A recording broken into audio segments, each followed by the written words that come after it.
រឿងនិទានអប់រំសម្រាប់កុមាររឿងឆ្កែនិងស្រមោល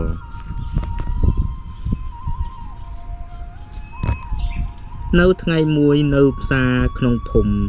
មានឆ្កែខ្សាត់ផ្ចាត់ព្រាត់សគមមួយក្បាលក្រវ៉ែលលើដងផ្លូវធ្វើការរកចំណី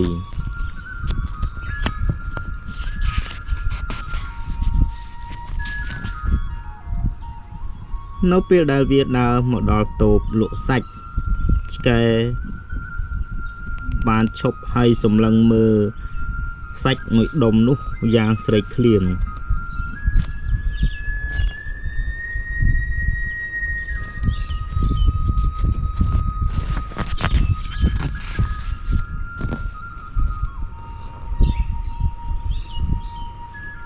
ឆ្កែសគមរងចាំឱកាសយ៉ាងស្ងៀមស្ងាត់នៅពេលដែលអ្នកលក់សាច់ធ្វើប្រហែសវាក៏ហក់ទៅលួចសាច់មួយដុំនោះហើយរត់គេចបាត់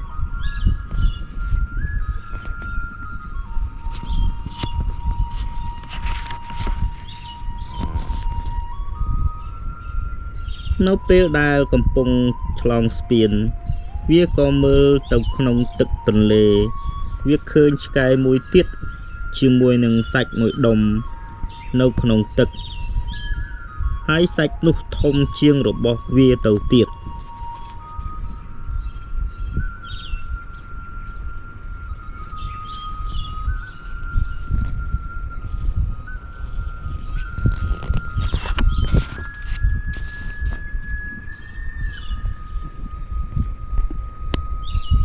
ឆ្កែដែលលួចសាច់គេកាត់មានចិត្តលូបលន់ចង់កញ្ឆក់សាច់ពីឆ្កែនៅក្នុងទឹកវាក្រហមគំរាមដើម្បីដណ្ដើមសាច់មួយដុំនោះ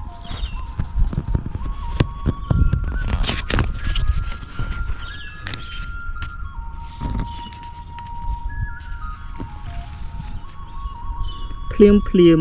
ពេលដែលវាហាមាត់របស់វាប្រង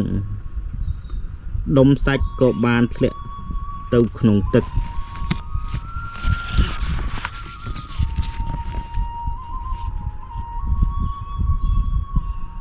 ឆ្កែដែលលួចសាច់គេបាន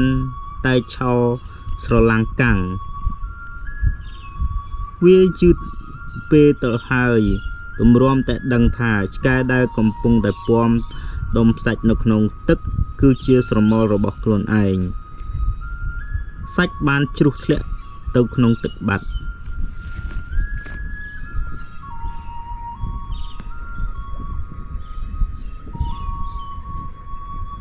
បាទចំពោះសាច់រឿងនេះដែរគឺមានន័យថាចង់បង្ហាញពីការភាពលូបលន់ដែលនាំឲ្យខាតលៀប